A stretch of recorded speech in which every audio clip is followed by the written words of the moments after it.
The Secretary General of the Palestinian National Initiative and joins me now live from Doha. We're seeing these daily raids on Palestinians in the occupied West Bank. What's Israel's plan here? Is it to get Palestinians to leave and then take over the whole territory?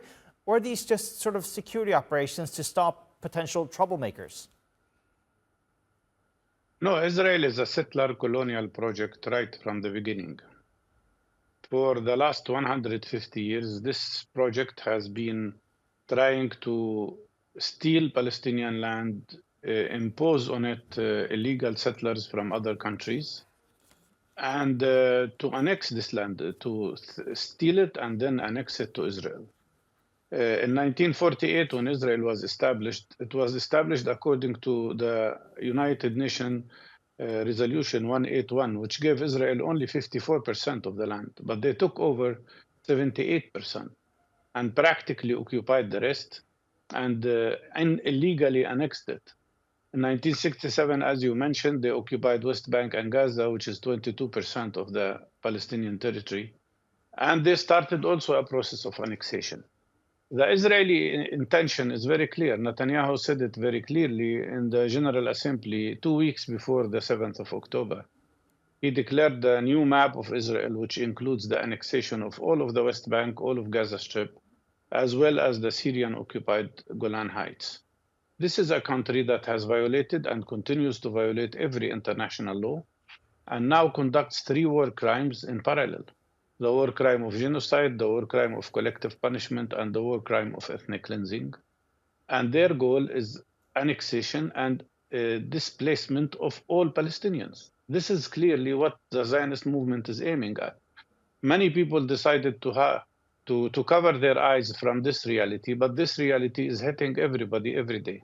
And that's why this project will not be stopped unless it is resisted. So, Mustafa, you're talking about some kind of resistance here. I mean, the Palestinian Authority has announced the formation of a new cabinet. What can they do to stop these attacks and this possible annexation of the West Bank? Literally nothing, because it's an authority without authority. It's an authority under Israeli occupation. And Israel has just reoccupied militarily most of the Gaza Strip, as well as, of course, West Bank, which even the little spots that were under Palestinian Authority, they were reoccupied during the course of the last 6 months. So practically, the authority has nothing to offer in this regard.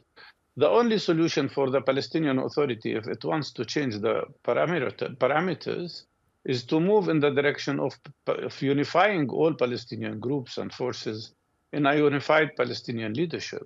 So what does that look like? The struggle. I mean, what does that look like? I mean, is there a need for a whole new leadership, perhaps even holding new elections to get those people to rally behind one unified new government? We should have had elections in 2021. Unfortunately, Israel opposed them because they want to keep us weak. And the United States of America also supported the Israeli position. And the PA, unfortunately, canceled the elections. Without new elections, of course, we cannot have a totally representative government that represents all parts of Palestinian structures. But in the war, now we have a war. It's difficult to have elections. The only solution is to accept that all groups together form a unified national leadership within the ranks of the PLO, which is recognized as a representative of the Palestinians. This is the way to strengthen the Palestinian camp and to stand up to Israeli plans, which have no limitations. Their goal is clearly annexation of all Palestinian land. And their goal is ethnic cleansing, first in Gaza and then in the West Bank. So what do you think the PLO can do then? The PLO should open its ranks to all Palestinian parties that are still outside the PLO, so that we can have a unified leadership inside the PLO. And then we should conduct a wide-range struggle. We should demand the boycott, divestment, and sanctions on Israel, which is violating international law. Till it abides by international law. They've just violated the Security Council resolution about ceasefire. They have violated all the instructions of the International Court of Justice about supplies to the people who are besieged in Gaza.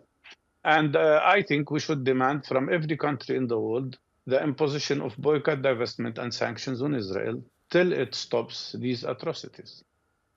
All right, Mustafa Barghouti, always a pleasure to have you here on the show and hear your analysis. Mustafa Barghouti there from the Thank you. Palestinian National Initiative.